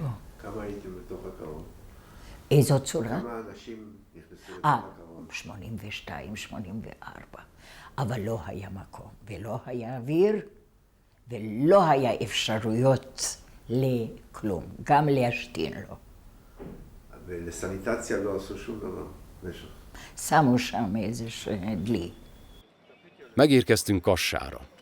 Itt jöttek a magyar csendőrök és ordították, hogy ha van valakinél pénz vagy aranynemű, azonnal adja le. A kislányom fülibe észrevették a fülbevalót, és azt is kivették a füliből a disznógazemberek. Apuka velünk volt. Szegény mi mondta, hogy ne busuljatok gyerekek, jó lesz, jó lesz. Mit mondhatott mást? A vagonnak van olyan nyitott része, az be volt deszkázva, tehát ki se láttál, azt se tudtad, hol voltál. Megy a vonat, megy és megy. Hogy beteg valaki, vagy hogy kell neki menni a WC-re, és valaki rápiszkol, na mondd már, mit csináljon, kell neki, teli van, hát mit csináljon, szerencsétlen. Csinált, amit csinált. Szóval borzasztó körülmények között, körülbelül 2 nap és egy éjjel, május 30 körül megérkeztünk Auschwitzba. Egy-egy transportban nagyon sok volt a halott is. Összetörve, fáradtan, elcsigázva érkeztek meg, és nagyon sok túlélő arról számol be, hogy amikor megérkeztek Auschwitzba és kinyitották a vagonoknak az ajtóját, szó szerint is fellélegeztek, és megkönnyebbültek, hogy végre megérkeztek. 46.414. 46.414-es számú fogoly voltam. 46.414. Én nekem nem volt nevem. Attól kezdve, ameddig ott maradtam, attól az ideig én 46.414-es fogoly voltam, nekem nem volt sem Schwechter nevem, sem Artúr nevem.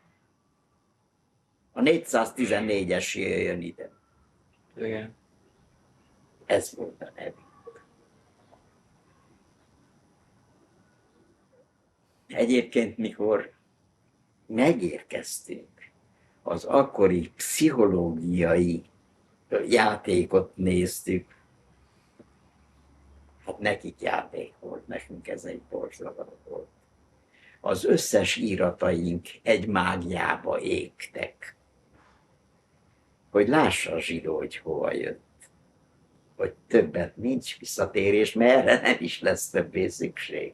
Rögtön a leszállást követően megkezdődött a szelekció, ami azt jelentette, hogy a munkaképes férfiakat és nőket életben hagyták, míg az időseket, a betegeket, a mozgáskorlátozottakat, a gyerekeket, azokat rögtön a gázkamrák felé irányították, nem tudták, hogy mi vár rájuk. Ezért amikor elválasztották a családtagokat egymástól, akkor is nagyon sokan a viszontlátásban reménykedtek, és ezzel is nyugtatták egyébként őket, a személyeket, akik megérkeztek a transportokkal. József Mengele orvos, Ernst Thilo és Eduard Wirtz orvosok szelektálták, de nagyon sok esetben köztük volt a segesvári származású Viktor Kapelsius is. Ő Auschwitzban 2 dologról felelt.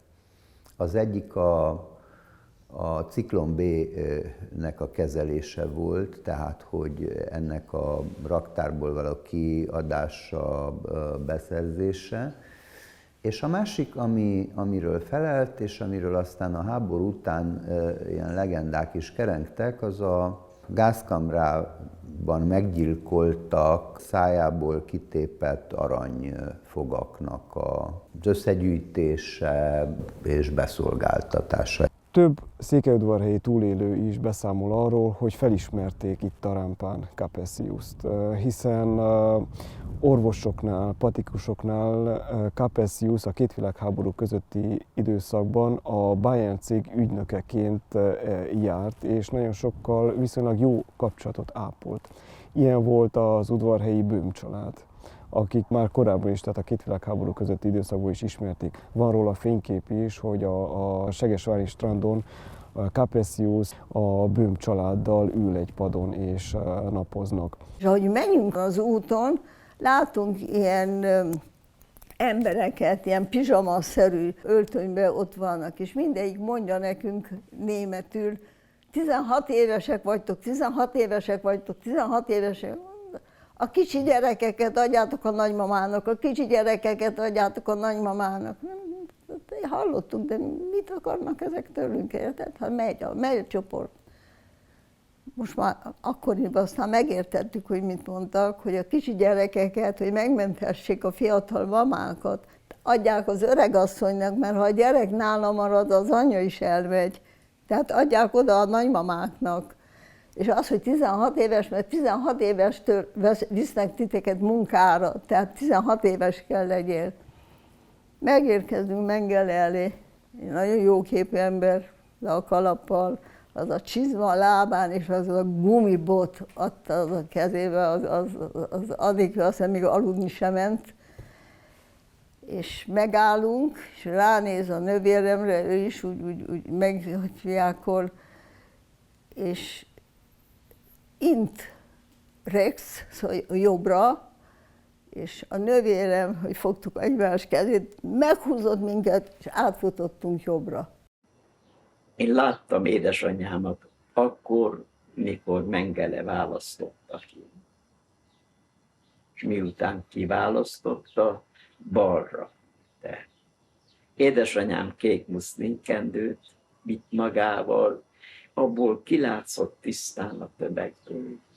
Az utolsó integetései, nem tudta az, hogy ez a búcsú. Egy örökre való búcsú.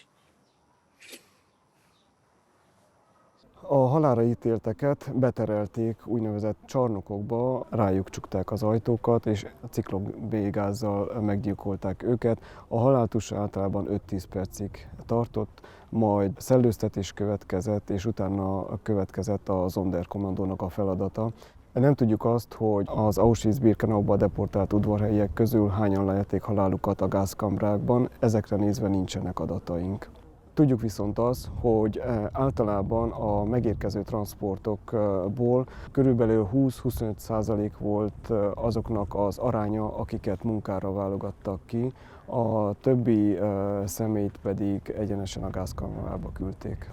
Az Udvarhely vármegyéből és Székelyudvarhelyről ide érkezett zsidóknak is itt ért véget az útja ezekben a krematóriumokban. Ők a városnak olyan polgárai voltak, akiknek a kulturális, gazdasági tevékenysége, vagy az iparosoknak az ipari tevékenysége meghatározta már a 19. századtól a város arculatát. A város olyan polgárai voltak, akik nélkül ennek a városnak a fejlődési íve teljesen más lett volna, sőt azt is mondhatnánk, hogy nélkülük a városnak a kultúrája és gazdasága sokkal szegényesebb lett volna. Nagytatárnak ott a múzeummal szemben volt egy üzlete, bőrkereskedő Dávid Dezső. A nagymamám nem dolgozott. Volt három lánytestvér és egy fiútestvér. A három lánytestvér, a legnagyobb lány Váradra ment férjhez, és onnan deportálták el. A fiú, akit Bélának hívtak, az udvarhelyen volt. Az édesapámat elvitték munkaszolgálatba, Még 42 elején úgy nem is ismert a bátyjával, csak fényképről. Annyit tudok róla, hogy 20 hónapos volt, Zolikának hívták, és nagyon, nagyon szép édes fiú volt. Volt egy idő, amikor mindig kerestem ezt a nevet, hogy hát ha létezne. De amikor utoljára beszéltem édesanyámmal, sajnos már ő se él, akkor azt mondta, hogy emlékszem, amikor nagymamádnak az ölibe volt, és mentek az úgynevezett fürdő felé. Úgyhogy nem létezik, hogy életben maradt volna. A vagonunkban volt egy orvos, dr. Böhm Jenő. A családját elvitték előre, ő beteg lett és úgy jött velünk. Ő igazán a vagonban nagyon sokat csillapította a népet, és nyugtatta, de nem sokat használt. אחרי זמן מה פגשנו אחות של בית חולים, שאנחנו שאלנו, ראית את אבא? מה עם אבא? והיא אמרה, כן, היא עבדה ביחד איתו, אבל כאשר היא שמעה, את זה שמעה, בקרון היה עוד איתו ביחד, ואבא אמר צריך להיות עכשיו מאוד חזקים שאנחנו כולם נראה טוב, כי לא יודעת מאיפה היא חשב שצריך להיות, והוא התגלח עם המכשיר גילוח שהיה לו בכיס, התגלח, ירד באושוויץ, ושם את הכל סיפרו לנו אחר כך, שם שאלו אותו, אתה עייף בוודאי, אתה רוצה להיכנס לבית הבראה כדי לנוח כמה ימים, או שאתה רוצה ללכת לצד הימין? אז הוא אמר שמאוד עייף. עד שם הוא עשה חשבונות טובות, אבל שם עזב אותו ההיגיון הזה של ואמר, אני עייף. אם אתה עייף. וככה אבא, זה היה הגורל של אבא.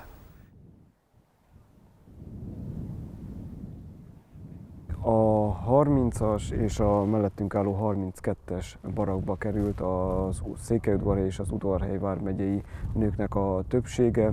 A Gottesman család tagjai, a Gutmann család, Hies, Fried, Salamon, Böhm családnak a tagjai ide kerültek, és hát itt várták a sorsokat tulajdonképpen. Ha megnézzük ezt a, hát most már lerombolt barakkot, akkor néhány karnyújtási távolság van a két szélső fal között, illetve néhány lépés hosszában, és ide ezekben a barakkokban zsúfoltak össze egyenként 700-800 vagy akár 1000 embert is akkor, amikor nagyon zsúfolt volt maga a birkenaui láger. Méltóságos Alispán úr. Alulírott Vitéz Finta Ferenc székelybetlenfalvi körjegyző, tartalékos honvéd százados, lakásom Székelyudvarhely, Horthy út 43 szám alatt. Tisztelettel kérem, méltóztassék a zsidó gettóba távozott Citrom Hermanné tulajdonát képezett Székelyudvarhely, Horthy út 36 szám alatti házat, amely a Szombatfalvi Telekkönyvben a 318/1/2 szám alatt van felvéve, örök tulajdoni joggal részemre, mint családi házat juttatni, melynek árát hosszú lejáratú kölcsönnel biztosítanám. Május 26-án délután 4 órakor a Városháza tanácstermében megtörtént az üressé vált zsidó lakások kiutalása. A mintegy 30 lakásra 500 körüli igénylő volt. Az igénylők legnagyobb része azonban csak kényelmesebb lakást kívánt magának. A törvény világos intézkedése értelmében viszont elsősorban azokat kellett lakásban részesíteni, akiknek nincs lakásuk, vagy akik sokgyermekes családdal szűk és kényelmetlen lakásban laknak. Ezek közül is először a sokgyermekes köztisztviselőket. Alispán úrnak. A vármegyében lefoglalt zsidó ingatlanok között sok olyan dolog fordul elő, amely az egészségvédelmi szolgálatoknál igen nagy előnyt jelent. Különösen fontosnak találom a csecsemők elendjének való dolgok mielőbbi kiadását, hogy a nélkülöző anyáknak átalakítva mielőbb kiadhassuk. Tisztelettel javaslom továbbá, hogy a talált élelmiszereket adják át a most megnyíló napközi otthonnak, hadd élvezzék a kisdedek az előlük elrejtett jó falatokat. A zsidó vagyonok között lévő gyermekjátékokat adják át az óvodák részére, melyek játékszerekkel igen gyengén vannak felszerelve. Nem különben igen üdvös dolog lenne a lefoglalt orvosi műszereknek, bútoroknak és gyógyszereknek az egészségvédelmi szolgálatok részére való kiadása. Így módon a székelység élvezné mindazon javak hasznát, melyeket őtőlük harácsoltak össze. Dr. Gábos Zoltán, magyar királyi tisztifőorvos. Ugye, hogy én vagyok most az egyedüli fél zsidó udvarhelyen. Az, hogy apum zsidó volt, és anyám keresztény, tehát római katolikus. Büszke vagyok arra, hogy édesapám zsidó volt, ennyi. De ő is mindig ezt mondta, hogy székelynek érzi magát. A Spirer család Vásárhely meg Dicsőből kerültek Siklódra. A nagyapám kovácsmester volt, a családban még azon kívül voltak ügyvédek, kereskedők és tanárok. A nagyszüleimet egyáltalán nem ismertük. Elhozták 44-be, és sajnos az egész családról egyáltalán semmit nem tudunk. Még apámék nagyon nem beszéltek a családról, mert ez nagyon-nagyon fájó volt életük végéig. Elég fiatalon elhozták őket ide. Nagyapám 41 éves volt, nagyanyám 37, sajnos ez történt.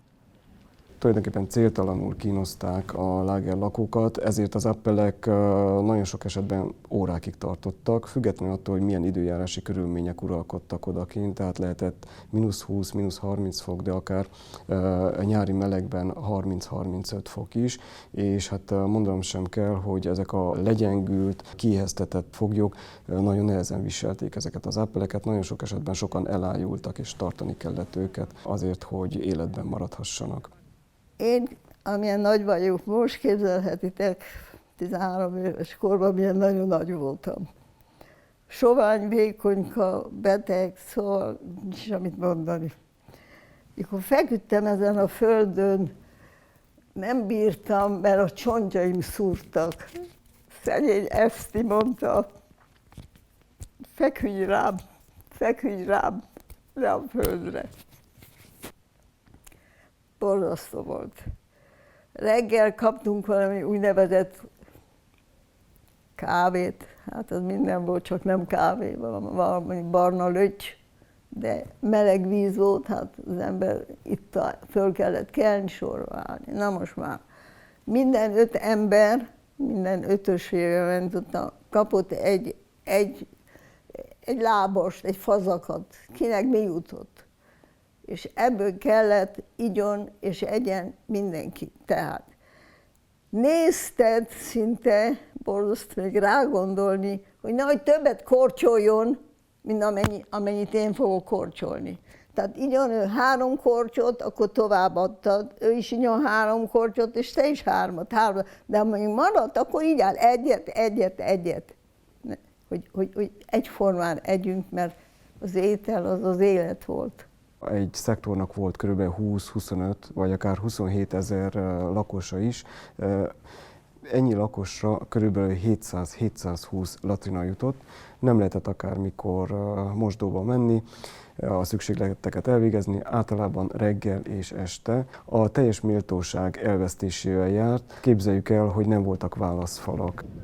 A tábor területét szöges dróttal vették körül, amelybe magas feszültségű áramot vezettek, azért, hogy megakadályozzák a fogva tartott személyeknek az elszökését.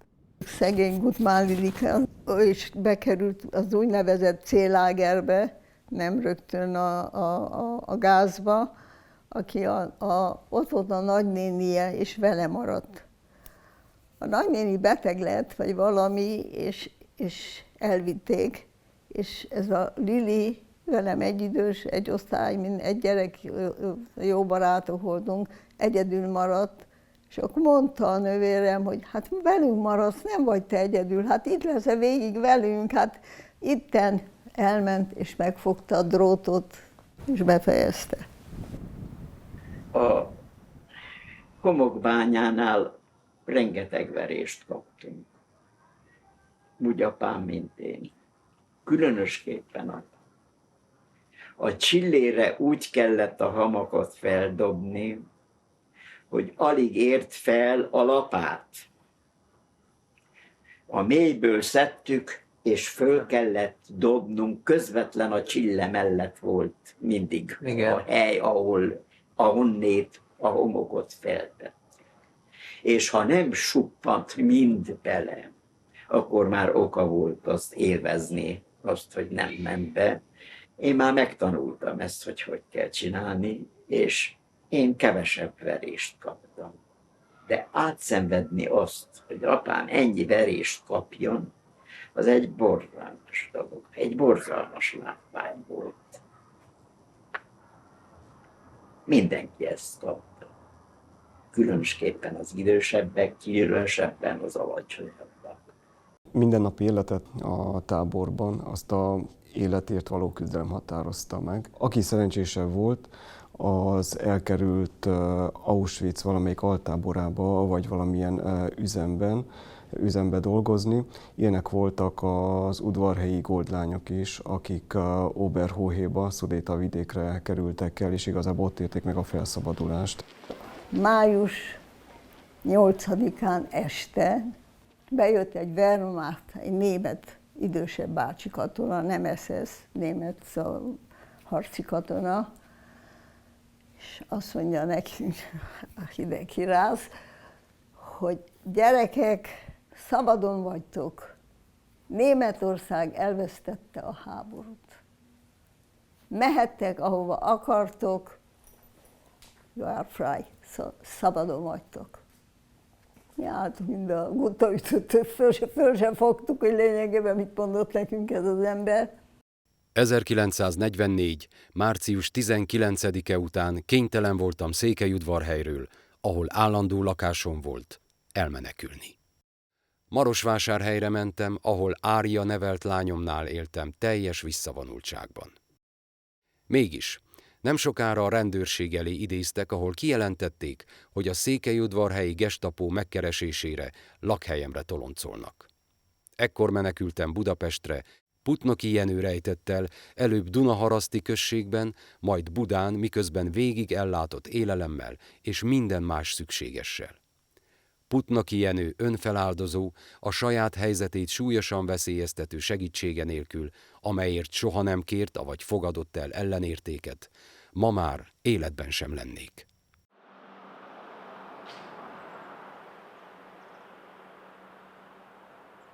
A családi ház megmaradt. A WC-t nem vitték el. Kedves szomszédaink lassanként visszakezdték hordani a dolgokat. És akkor elkezdték mondani, hogy ezt mi visszahozzuk becsületesen, mert megmentek. Ha visszajöttök, itt van. És hál' Istennek visszajöttek. A szalonotokat visszahoztuk, itten van, mi vittük el.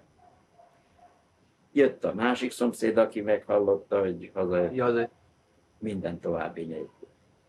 Na mostan, ezek a szomszédok elmondták azt, hogy ki vitte el a konyhát, és ki vitte el ezt, és ki vitte el amazt, és még nem hozták vissza. Még nem hozták vissza. Hát milyen dolog ez? És akkor azt mondtam, nekem nagyon kell. De ti, akik visszahozták.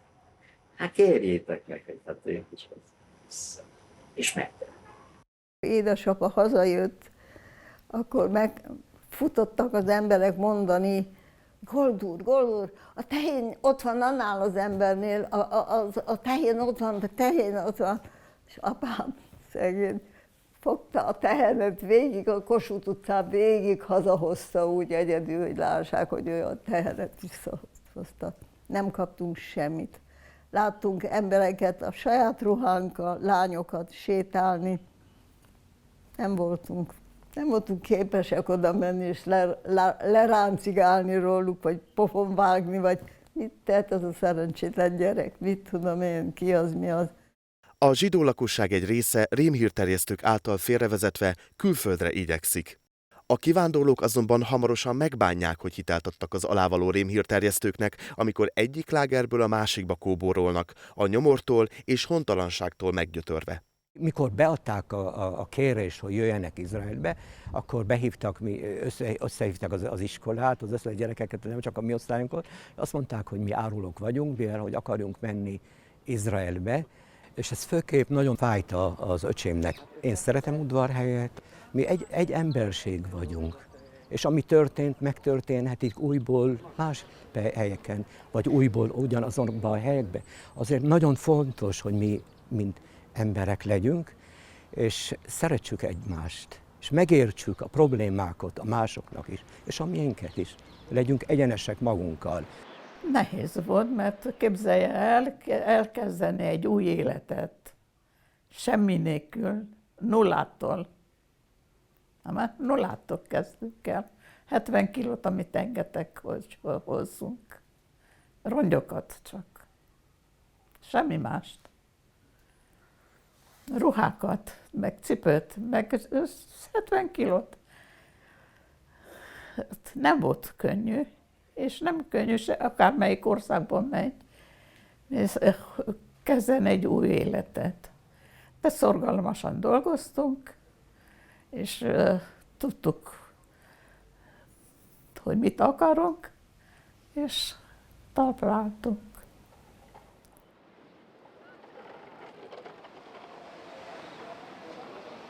Én voltam az első gyerek holokauszt után, aki megszületett Udvarhelyen.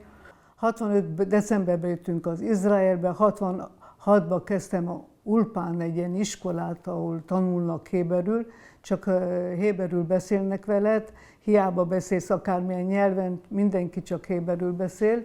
Fél évig ott voltam, azután egyetemre kerültem fel, Héber Egyetemre, Jeruzsálembe, mint a gyógyszerészetén. Végeztem 71-be, és azután félhez is mentem. Van 2 fiam, 3 unokám, egy francia gyógyszergyárba. Dolgoztam több mint 40 évig, és aligazgató lettem. Összejártam a világon, de csak Izraelbe érzem jó magamat, mindenhol érzem. Lelki nyugalmam sehol nincsen, csak Izraelbe. כתוצאה משיחות שהיו לי עם סבתי, החלטתי שאני אמעט עד כדי אשתדל שלא להגיע למקומות כמו פולין, גרמניה, חבל טרנסילבניה, שממנו אני הגעתי, מה שהיה הונגריה, בזמנו. כיוון שזה פשוט משרה עליי הרגשה לא נעימה, זה לא אומר שאני לא נפגש עם האנשים האלה.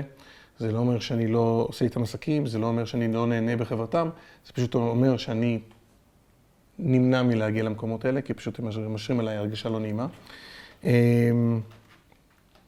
זה דבר אחד. לגבי היזמות, אני חושב שברגע שאתה מבין שאתה תלוי מאוד בעצמך בגלל מה שהיה, אז אתה שומר על המשפחה שלך, אתה שומר על המדינה שלך, אבל גם יש לך מעין איזו שאיפה כזאת לשנות את העולם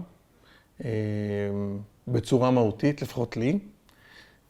ואני חושב שבצורות מסוימות, אם אנחנו עושים קראש קורס 101 כאילו בפסיכולוגיה, אז אולי זה אחד מהדברים שדוחפים אותי להמציא חברות שבאמת בשאיפה מקדמות בכמה צעדים את העולם.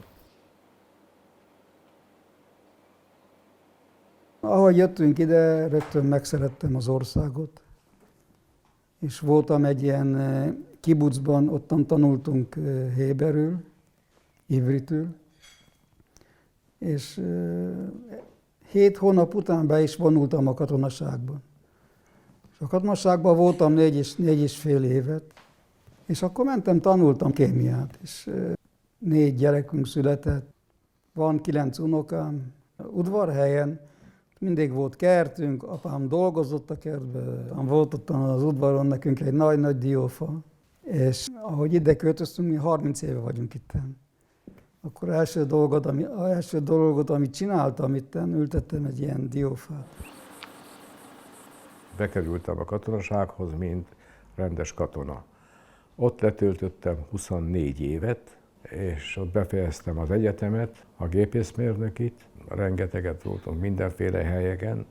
Tálika, a nagyobbik lánya bekerült a katonasághoz. Én katona voltam, akkor még katona voltam, bekerült a katonasághoz, mivel hogy az évkülönbség kettőjük közt az 1,5 év, úgyhogy Tálika még nem szerelt le, Janitka már bekerült a katonaságba, és én még mindig ott voltam, úgyhogy én voltam, mind a 3-an katonák voltunk, és Évi, a feleségem, az reggeltől estig csak katonaruhát vasalt, és készített minket vissza másnapra. Én abban az időben már magas rangban voltam, és autóval rendelkeztem minden, úgyhogy én a kislányokat, mikor jöttek haza, akkor én vittem az autóval vissza őket, hoztam az autóval vissza őket. Büszke voltam rá, hogy mind a 3-an tudunk a katonaságban részt venni. Én Izraelben születtem. Én voltam az egyetlen, aki ott született. Testvéreim már itt születtek, Ceausescu világba. Szüleim menekültek 88-ba innen, hogy kezdjünk ott egy új életet. Minden nyáron ugye nem volt suli, és jártunk ide vakációzni. Az, hogy ott nagyon fontosnak tartották a tudományt, tanuljásokat, és itt pedig azt tartották fontosnak, hogy hagyományokat, és hogy volt a régebbi élet, és ilyenek. És azt a kettőt összeraktam én a fejembe, mert gondolkoztam, mit tanuljak, és láttam itt, hogy milyen gazdag tud lenni a természet. És szerelmes lettem a természetbe, és akkor neki fogtam tanulni növénytudományt. Székelyföld miatt igazából, mert én sivatagban nőttem fel. Mondhatom, hogy közreműködtem ahhoz, hogy felépüljön ez a város. Iskolákat csináltunk, óvodákat, templomokat, és mondhatom, hogy a városnak a gyöngyszeme. Ez a rész egyelőre. Most már kezdenek építeni más gyöngyszemeket is Natánián. De akkor ez volt, ez a része, hogy itt van a kultúrpalota, ez egy 750 helyes színházterem, és még lent van egy óvóhely, az is egy 100 személyes színházterem, amelyik védve van, még bombázás ellen. Mikor az országba jöttünk, kellett választani, hogy mit akarsz csinálni. Meg voltam szokva, hogy ezt kell csinálni, azt csinálsz. Most nem, most kell határozzál, hogy akarod ezt, akarod azt, És ez volt nehéz. Nem volt könnyű. Kamaszok előtállás, nem tudod pontosan a nyelvet, és kell írni, és kell olvasni, és kell énekelni, mert zenetanár, igen. Nagyon érdekes, nem csak én úgy érzem, de másoktól is hallottam, hogy akik külföldön születtek, hogy van egy ilyen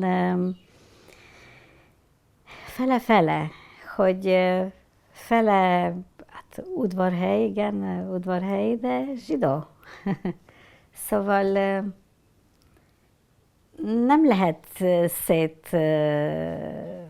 szétosztani, az együtt van. Nehéz megmagyarázni. Az udvarhely az benn maradt. Kezembe jutott egy családi kép, amin voltak a nagyszüleim, Strasser István, Strasser Janka, ott volt az édesanyám, Strasser Magda, a húga, Strasser Oli, és a fiú testvérük, a Laci. Ez egy gyönyörű kép számomra, és nagyon megható. Fontos volt nekem, hogy eljöjjek Udvarhelyre, és itt legyek ezen a helyen, ahol ez a fénykép készült. A Kovács fotóműhelybe úgy érzem, hogy bezártam egy ilyen kört. Itt vagyok, ahol nagyszüleim és édesanyám voltak.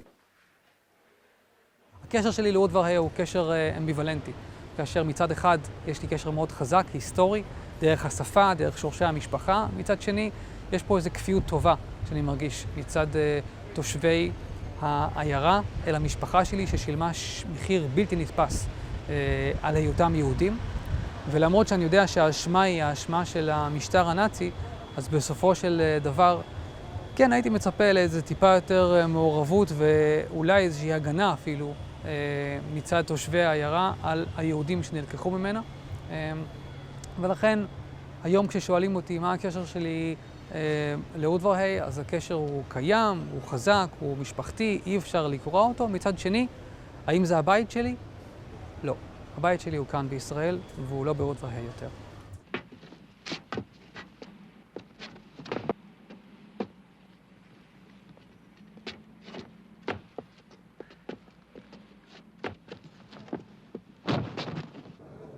Haben Sie einmal erlebt, dass eine Frau sich versteckt hatte und zum Appell nicht antreten wollte? Ja, vor Appellstehen gab es Bluchtdurchsuchen. Die SS-Leute kamen dann heran, suchten im Stroh, wo sich die Frauen immer probiert haben zu verstecken, die Schwangeren oder die an der Haut was Eruption hatten. Sie wussten Bescheid, dass sie vom Zählappell ins Gas geführt werden sind. Und an einem Vormittag, an einem Morgen vor dem Zählappell ist dieser SS-Mann Dr. Capesius gewesen. Er stand neben mir ganz nahe mit einem langen Stock, suchte im Stroh und findete eine Frau. So eine Schwangere. Und Sie waren, in welch, war das noch? Im 27. 27. Block. Dass er mit dem Stock gekommen ist und hat in dem Stroh gesucht. Und hat eine Frau gefunden. Gefunden und herausgejagt mit dem Stock. Zum Zählappell. Ja. Und was geschah mit dieser Frau? Ich habe sie nie mehr gesehen.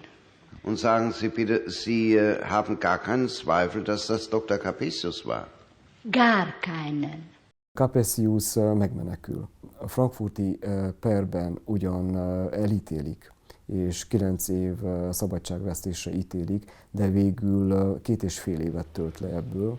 Ha Udvarhely vármegyét nézzük, akkor a Kolozsvári Népbíróság 1946-ban távollétükben ugyan, de elítélte például Gálffy Dezső főispánt, ő 12 év szabadságvesztést kapott, de ennél jóval súlyosabb 20 év szabadságvesztést kapott az alispán, vagy éppenséggel Székelyudvarhely város polgármestere Filó Ferenc. Az igazi kérdés ma arról szól, és efelől engem soha senki nem tudott megnyugtatni. Most, hogy általánosan fogalmazzak, hogy előállhat még egy ilyen politikai rendszer valaha, valahol, amelyik a saját polgárainak egy bizonyos csoportja ellen ilyen típusú intézkedéseket és jogszabályokat és törvényes keretet foganatosítson, és ilyen eljárásokat?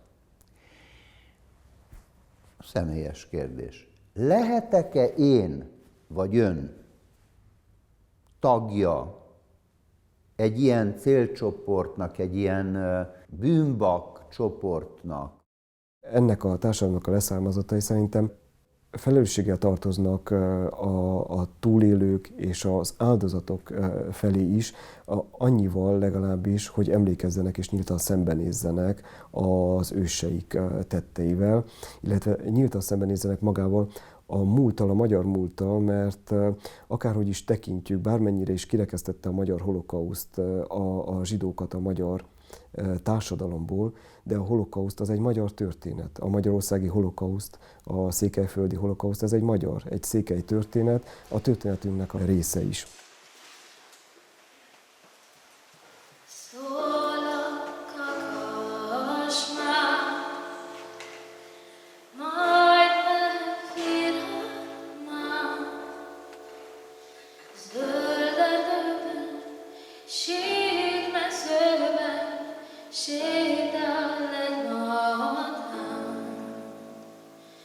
Zöld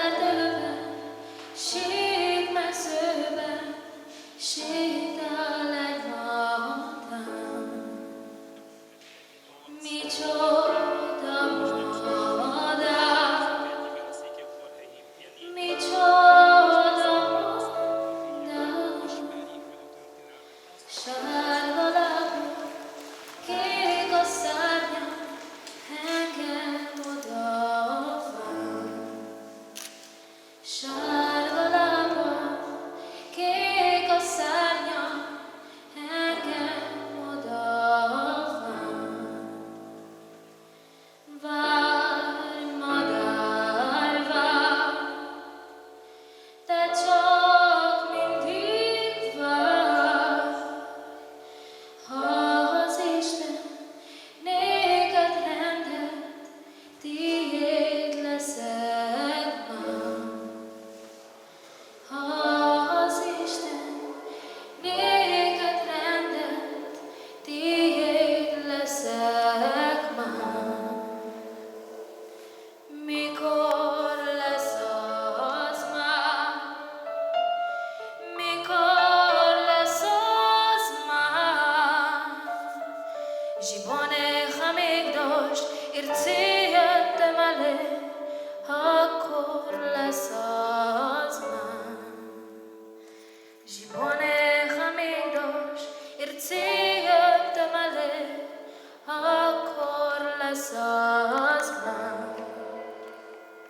Szól a kakas már, majd megvirrad már. Zöld erdőben, sík mezőben, sétál egy madár.